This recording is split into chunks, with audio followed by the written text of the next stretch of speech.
Hi guys! For today's video, i-share na ako ang bits and pieces sa among Australian journey. Katong gipanganak among eldest guys, ni-decide mi mag-asawa na mag-abroad. And first choice dun na mo ang Australia. Year 2014, nag-enroll akong bana og butchery sa Digo City.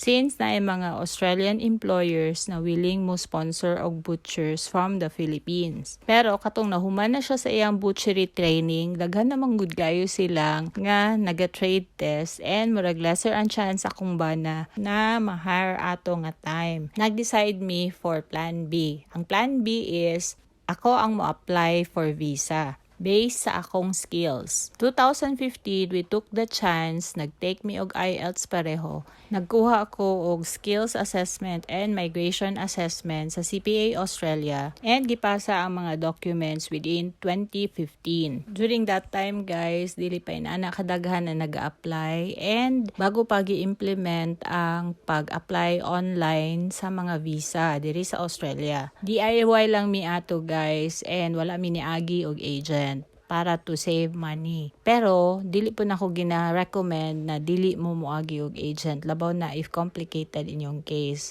It took us a lot of research guys sa mga forums, sa mga blogs sa internet and other resources para lang nga ma-apply na mo na nga visa. And thankfully, na-approve ra po siya within the year. Ang visa day pagsulod na mo sa Australia guys is subclass 189 or skilled independent visa. Kana nga visa guys, once mo sulod ka og Australia, automatic permanent resident na ka. You may think na hayahay kayo ang among experience aning among pag-apply sa visa kay mura ra magihatag sa amo dayon-dayon. Pero actually daghan mi giagian and lisod ang among giagian.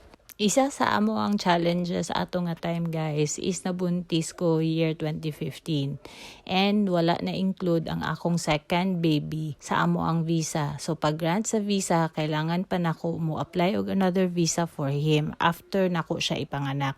Para ma-fulfill na mo ang condition sa first visa na mo, kailangan na mulupad. So, niadto mi og Australia March of 2016. Mao to ang among initial entry. Pero nagstay lang mi for 2 weeks because sa Pilipinas ko gusto manganak. Although, since permanent resident na mi ato nga time, kung manganak unta ko diri sa Australia, automatic citizen ang bata. Pero gitake into account na ko akong mental health ato nga time guys. So, while compiling and waiting nga ma-approve ang visa sa second baby, ang akong bana nilakaw na og Australia November 2016 para mo settle, para mangita pud og trabaho and para maka-establish pud siya og connections.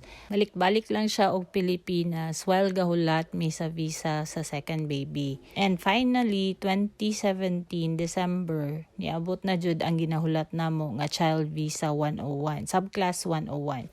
So mo to, by June 2018, ni settle na mi og Australia. Nagabalik-balik lang mi og Pilipinas at least once a year. Og hangtod diri na lang sa follow for part 2. Bye-bye!